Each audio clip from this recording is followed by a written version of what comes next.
están, queridos amigos? Bienvenidos a su programa Pasión por el Evangelio. Los saluda su amigo Mauricio Pérez. Soy periodista católico, soy locutor del programa de radio Semillas para la Vida y también soy escritor.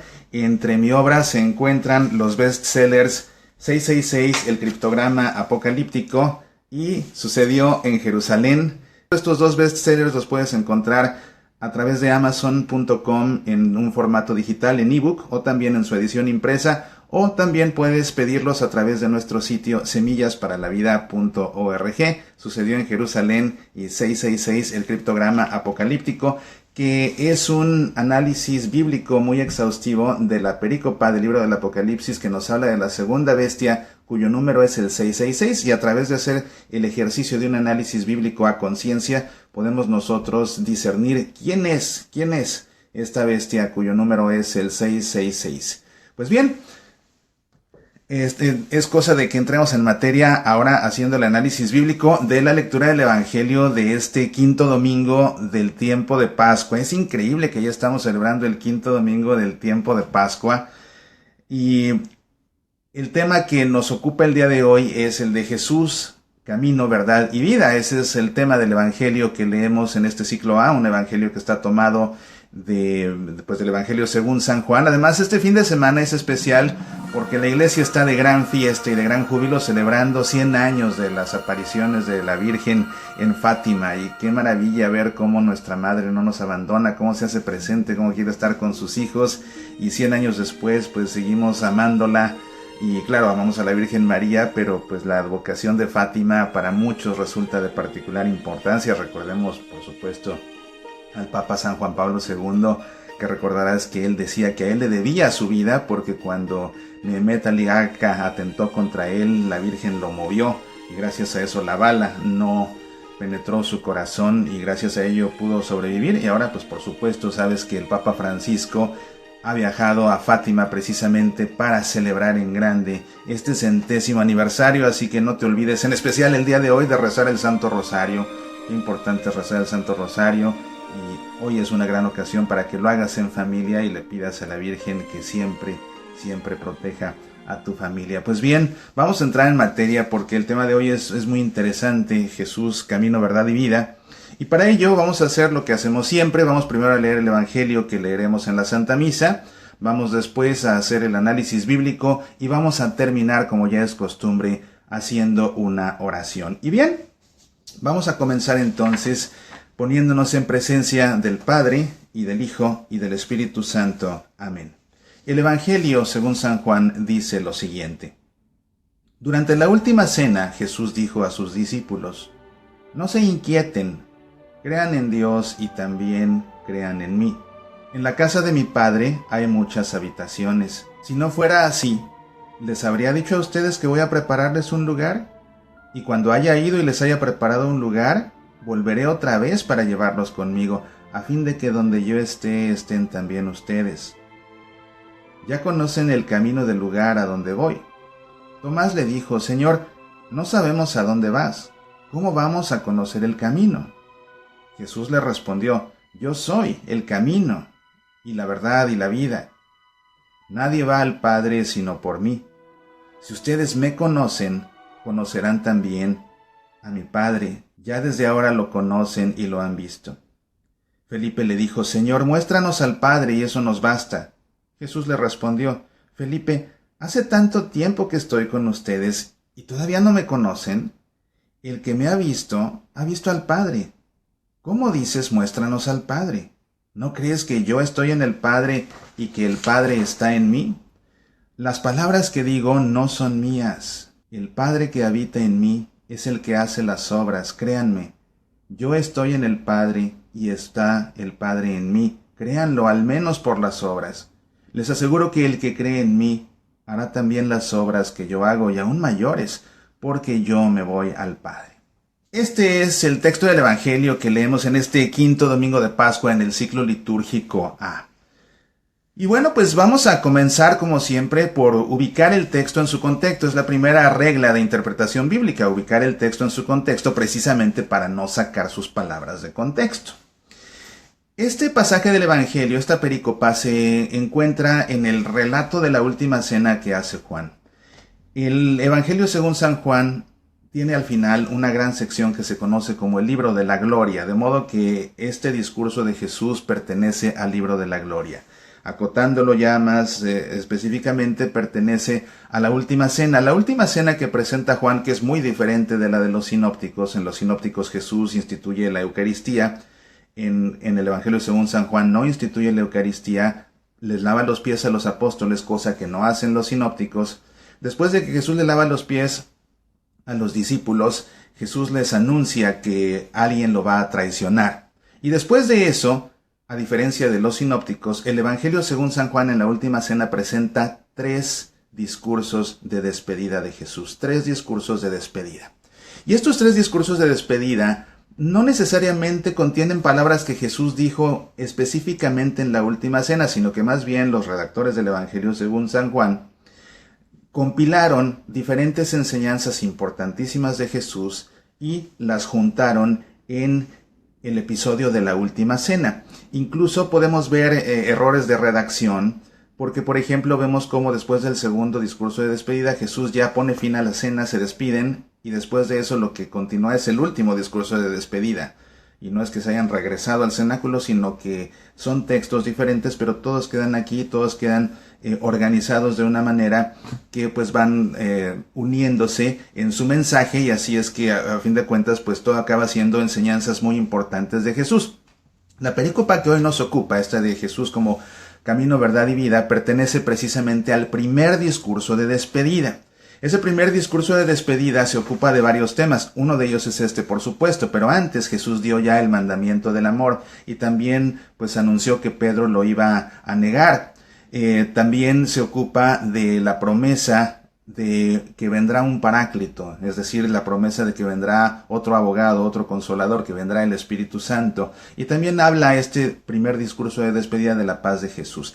El segundo discurso de despedida de Jesús hablará acerca de yo soy la vid, ustedes son los sarmientos, y también se ocupará de desarrollar el tema del mundo que odia a Jesús y que odia a los discípulos y que odia también al Padre, pero también hablará acerca de la alegría que traerá el regreso de Jesús. Y finalmente el tercer discurso de despedida es la oración que hace Jesús al Padre para que todos permanezcan unidos. Pues bien, de esta manera ya ubicamos en dónde sucede esto. Ahora, el contexto inmediato de este discurso es después de que Jesús ya dio el mandamiento del amor y habla con Pedro y le hace ver a Pedro que lo va a traicionar.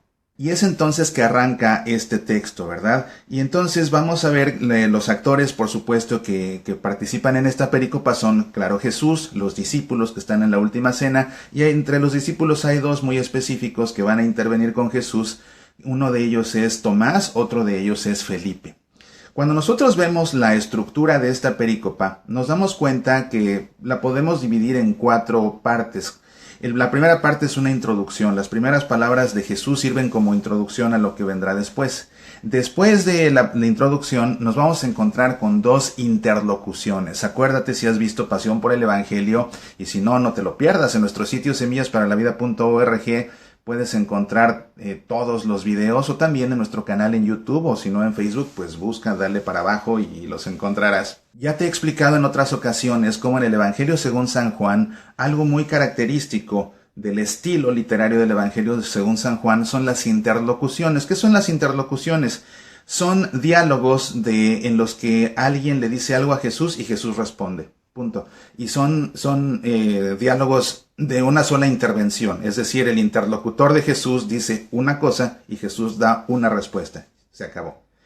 Pero puede haber diferentes interlocuciones encadenadas, y es lo que sucede aquí, que primero hay una interlocución entre Tomás y Jesús, y después hay una segunda interlocución entre Felipe y Jesús, y después de esto viene una conclusión. Entonces esa es la estructura de esta perícopa en particular.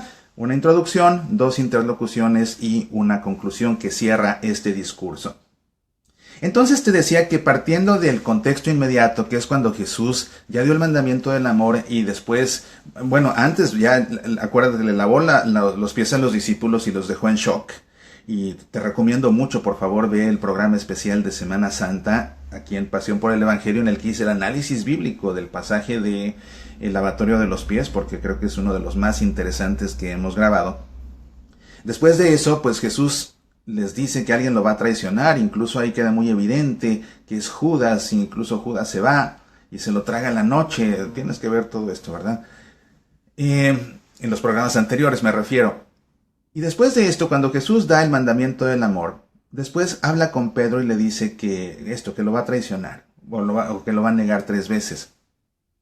Y lógicamente que los apóstoles, ante esta realidad, ante todo esto que están viviendo, su corazón se entra en shock. No saben ni qué pensar, no saben cómo tomarlo, se sienten asustados, se sienten temerosos, se sienten también tristes, se dan cuenta que Jesús se está despidiendo, pero pues el desenlace no va a ser nada sencillo. Y entonces su corazón se comienza a turbar, y es una palabra fuerte, su corazón se comienza a turbar. Y es entonces que arranca nuestra perícopa y que comienza precisamente de esta forma. Jesús dijo a sus discípulos: no se inquieten, crean en Dios y crean también en mí, no se inquieten. Y la palabra que encontramos en el Evangelio de Juan, en el texto original en griego, acerca de la turbación es tarasé.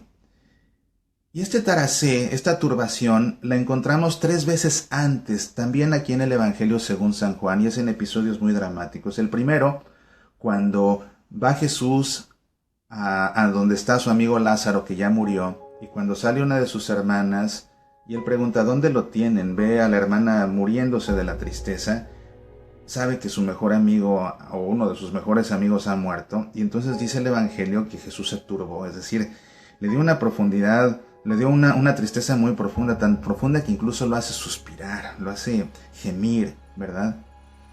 La segunda ocasión en que Jesús se turba de esta manera es cuando les anuncia que ya su muerte es inminente, y nuevamente Jesús se turba. Simplemente la idea de saber por lo que va a atravesar hace que su corazón dé un vuelco, que se le hunda el estómago, que por dentro en sus entrañas se sienta mal, se sienta triste. Y la tercera vez es también muy fuerte, acaba de suceder minutos antes, aquí en la última cena, cuando Jesús le dice a Judas que él es el que lo va a traicionar. Antes de decirle que él es el que lo va a traicionar, nuevamente Jesús se turba, es decir, le da una tristeza profundísima decirle a Judas: tú, a quien amo tanto, tú eres el que me va a traicionar.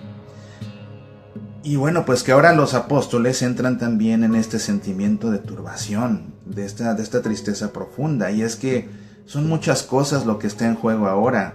Se van a quedar sin su maestro, se van a quedar solos, se van a sentir desamparados, ya comienzan a sentirse desamparados, ven que uno de ellos ya se fue a traicionarlo, ven que otro lo va a negar, no sé, tal vez ellos comienzan a titubear por dentro, cosa que pues por ejemplo en el Evangelio según San Lucas vemos, ¿no? Como todos comienzan a sentirse primero ¿acaso soy yo el que te va a traicionar? Y después se comienzan a pelear, ¿no? Yo soy más importante que tú.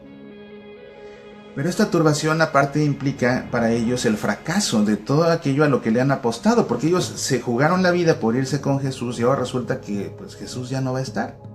Entonces todo aquello por lo que se jugaron la vida, sienten ellos que se vino abajo, que se está desmoronando, que ya no tiene nada sentido.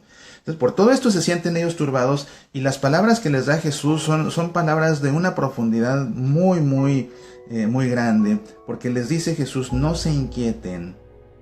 Es decir, no se turben, porque realmente aquí la hojita de la misa dice no se inquieten, pero realmente la palabra es turbar, no se turben. Les dice no se turben, crean en Dios y crean también en mí.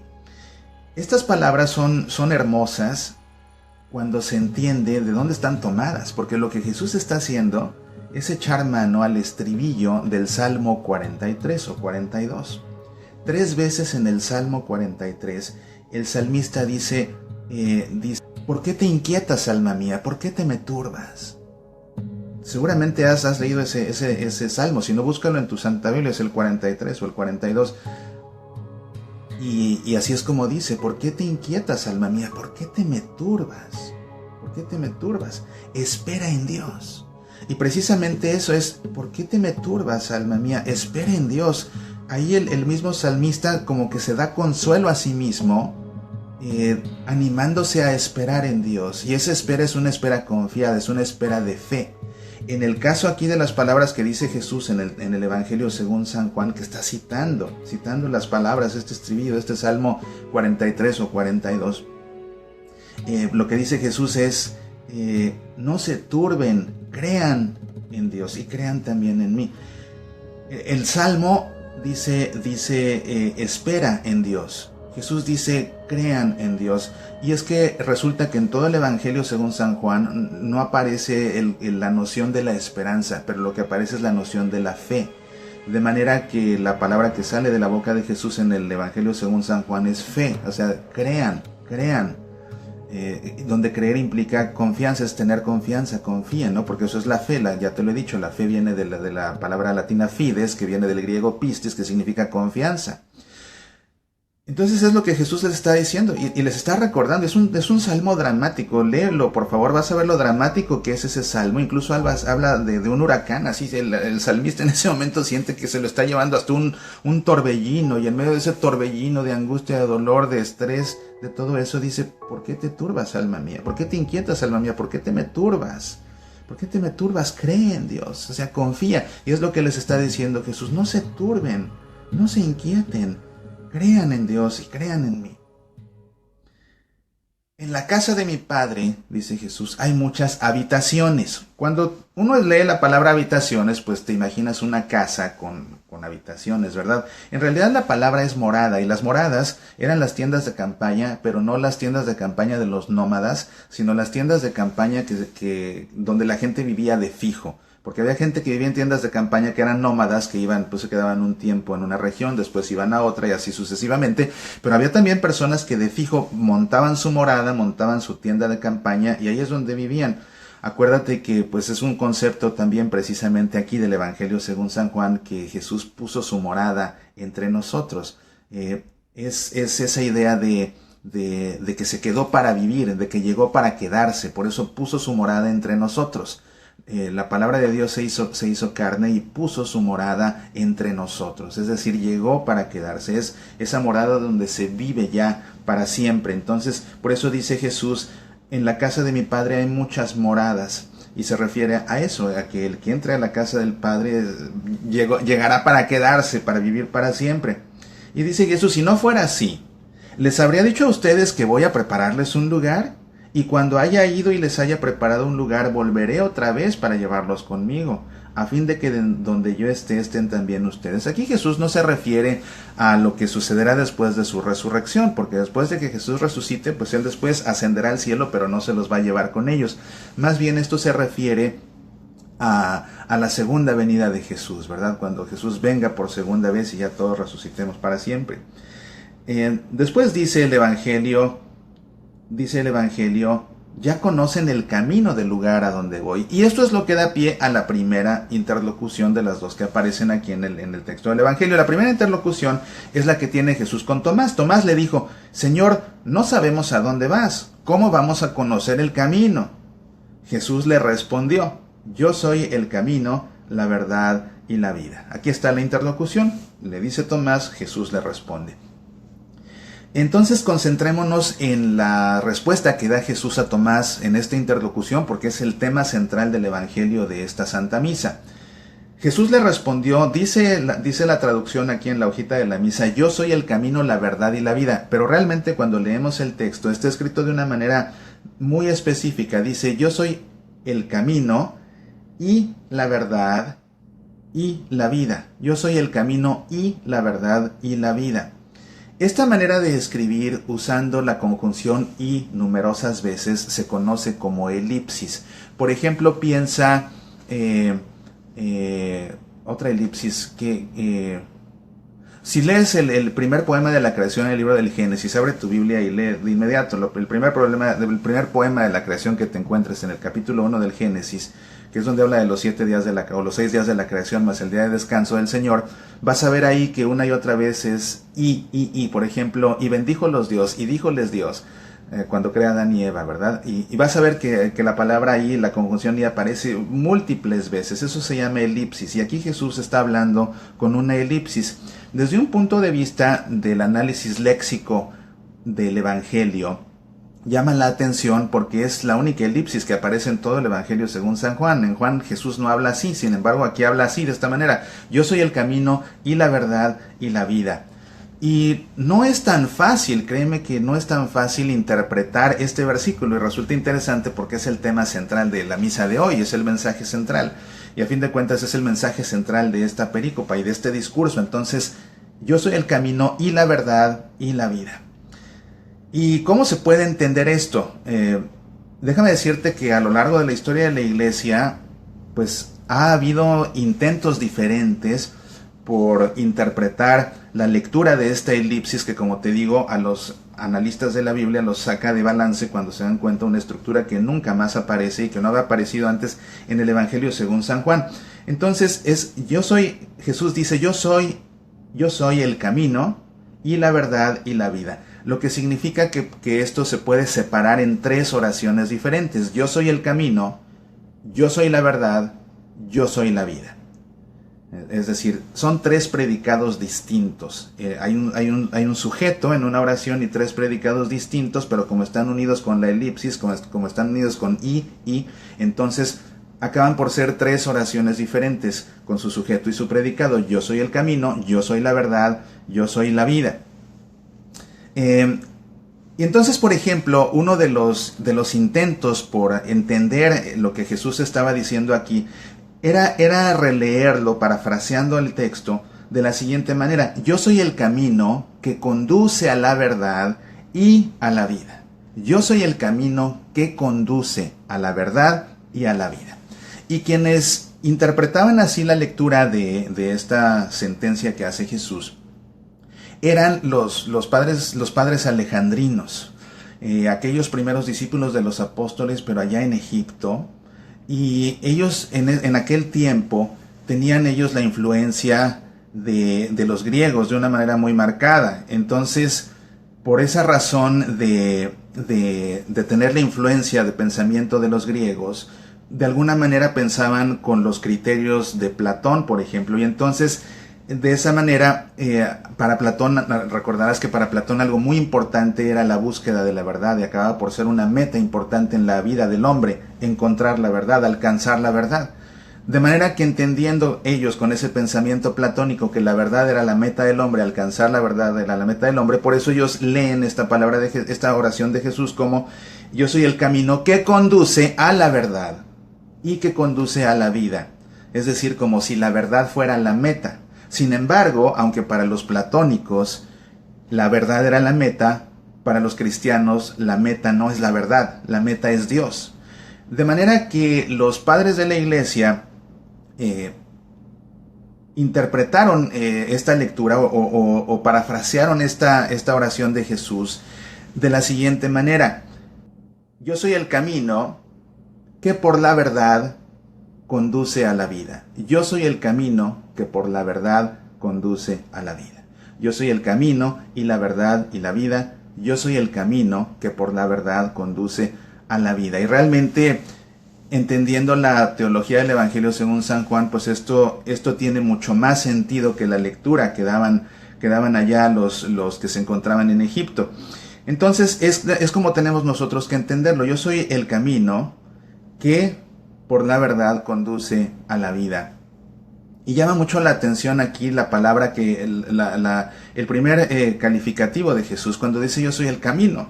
Llama la atención porque todo el Evangelio según San Juan es la única vez que Jesús habla de un camino. Había hecho una referencia a Isaías en alguna ocasión. Isaías hablaba del camino, pero Isaías y Jesús lo cita. Pero es la primera vez y la única vez que Jesús habla de un camino y que además dice: el camino soy yo. Sin embargo, esto es algo que tiene sentido cuando lo unimos a la lectura del discurso del buen pastor que leímos el domingo anterior en la Santa Misa.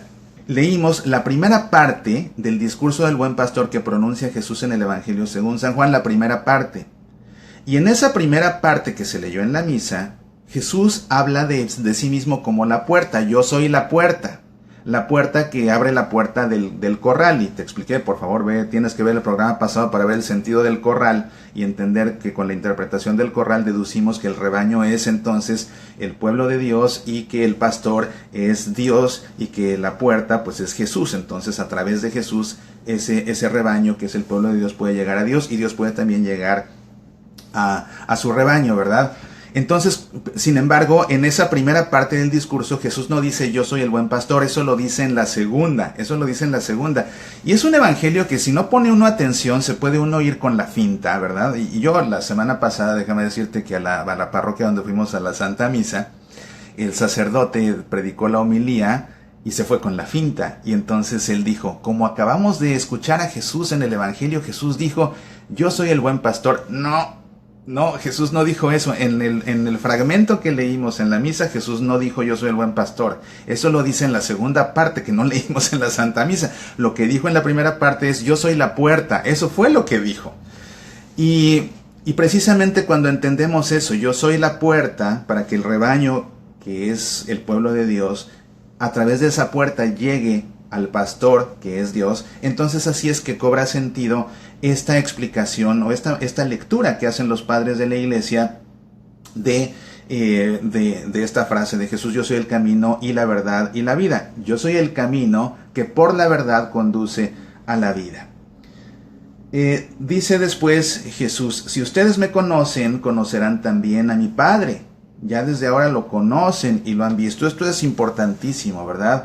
Acuérdate que el pueblo de Dios tenía a Dios como, bueno, lógicamente como el Todopoderoso, pero ellos se sentían alejados de Él. Era Dios tan grande, era el Altísimo que los avasallaba. Entonces se sentían ellos lejanos, muy lejanos de Dios. No podían ni verlo, ellos evitaban verlo porque pensaban que el que viera a Dios se moría. Por eso ni siquiera pronunciaban su nombre, así le tenían de respeto y se sentían muy lejanos de Él. Sin embargo, ¿qué sucede? Que con la llegada de Jesús, ese Dios lejano, ese Dios inaccesible hasta cierto punto, pues ahora se hace accesible, pone la morada para quedarse, llegó para quedarse ¿dónde? En medio de nosotros. Y entonces aquí esto que dice Jesús es fundamental, porque el pueblo de Dios, por un lado, no quería ver a Dios, pero por el temor que le tenían. Sin embargo, lo que ellos más querían en la vida era conocer a Dios, conocer al Padre. Y lo que Jesús les dice es, si ustedes me conocen, conocerán también a mi Padre. Entonces, ya ese anhelo que ha tenido históricamente el pueblo de Israel de conocer al Padre, se cumple, se hace realidad al conocer a Jesús. Al conocer a Jesús, y es lo que le está diciendo Jesús aquí a los apóstoles. Ya desde ahora lo conocen al Padre porque me conocen a mí. Ya lo conocen y no lo han visto. Fíjense, no lo han visto todavía y ya lo conocen. ¿Cómo lo conocen? Porque me conocen a mí. El que me conoce a mí, conocerá también a mi Padre. Si te está gustando este análisis bíblico, si te está gustando esta emisión de Pasión por el Evangelio, por favor no te olvides de decir me gusta, ya sea aquí en Facebook o en YouTube, por favor di me gusta, porque esto ayuda a que las redes sociales multipliquen la emisión para muchas personas que no conocen el programa y así lo descubran fácilmente y puedan aprender tanto como estamos aprendiendo juntos. Así que por favor te recuerdo, marca me gusta y eso le harás mucho bien a muchas personas, te lo aseguro. Gracias a Dios cada día ganamos más auditorio y en gran parte es porque ustedes marcan me gusta, más personas descubren, queriendo o sin querer, el programa y así es que comienzan a aprender tanto como hacemos nosotros. Pasamos entonces a la siguiente interlocución, que es la que sostiene Jesús con Felipe. Felipe le dijo, Señor, muéstranos al Padre y eso nos basta. Jesús le respondió, Felipe, hace tanto tiempo que estoy yo con ustedes y todavía no me conocen. El que me ha visto al Padre. ¿Cómo dices muéstranos al Padre? ¿No crees que yo estoy en el Padre y que el Padre está en mí? Es decir, Felipe no alcanza a entender lo que Jesús le está diciendo y Jesús se lo enfatiza otra vez.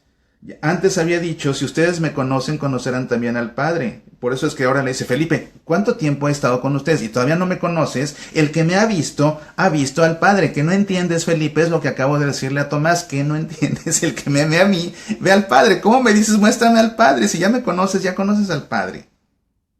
Ese es el diálogo que sostiene Jesús ante la necedad de los apóstoles, pero es que son realidades que pues hay que entender, ¿no? A lo mejor para ti es muy sencillo comprender esto, pero para ellos todo esto era nuevo, novedoso.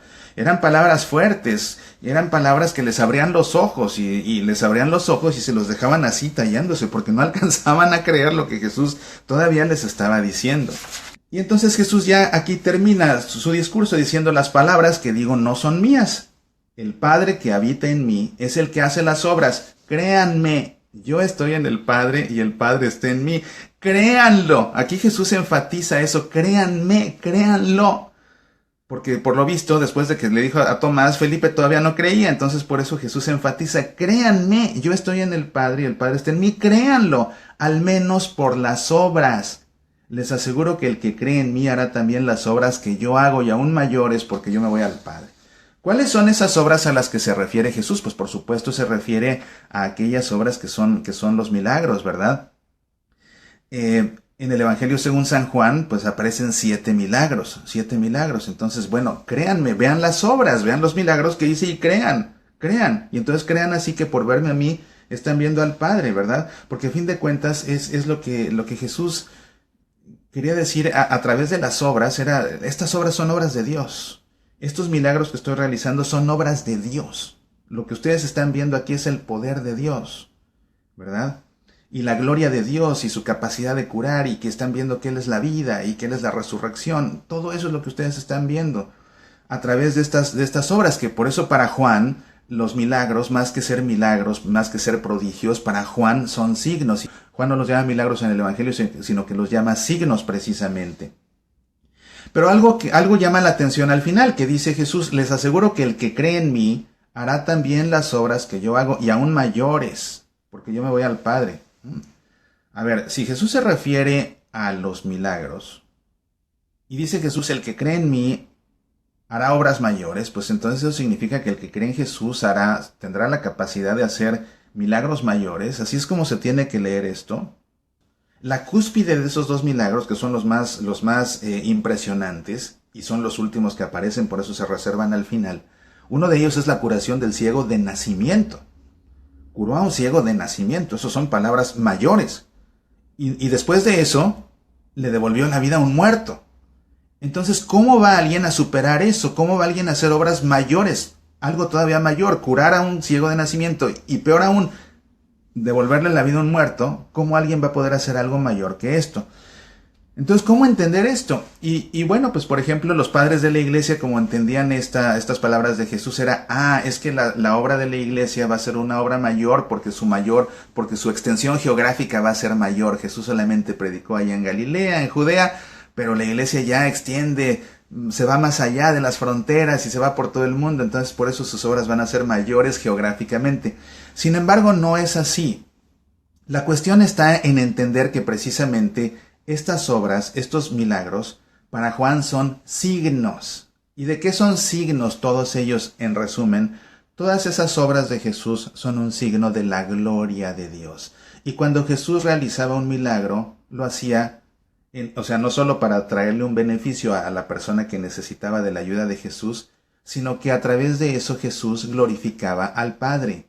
Jesús glorificaba al Padre haciendo estas obras. Entonces, los que crean en Jesús van a poder hacer obras que sigan glorificando al Padre, Pero porque van a hacer esas obras no por ellos solos ni por mérito propio, sino que van a hacer esas obras porque creen en Jesús.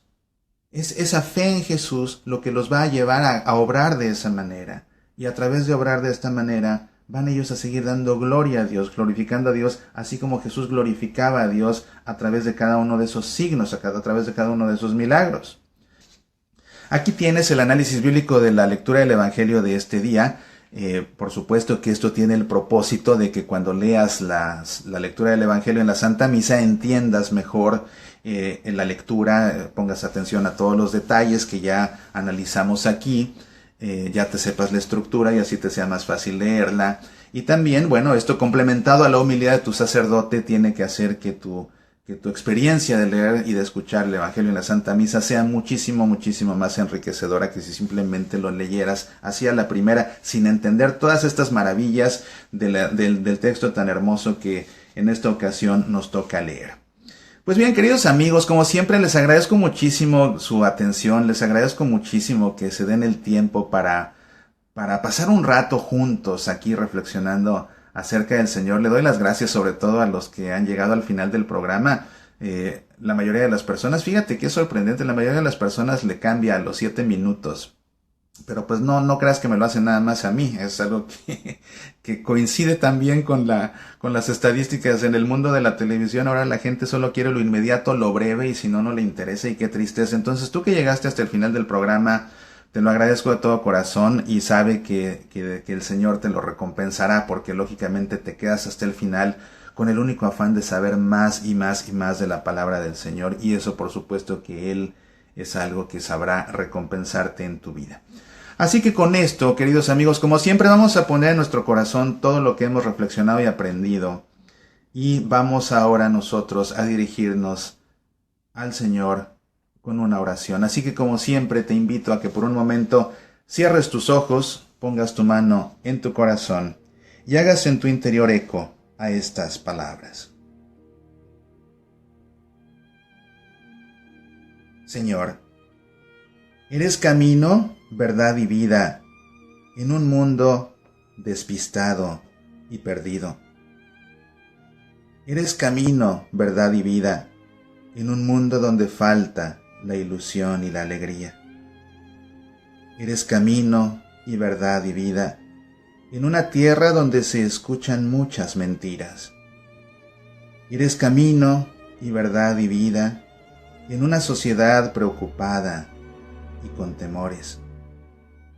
Eres camino y verdad y vida en una familia que quiere amarte y seguirte. Eres camino y verdad y vida en una iglesia que te pregona y te ama. Eres camino y verdad y vida ante tantos mensajes que nos ciegan.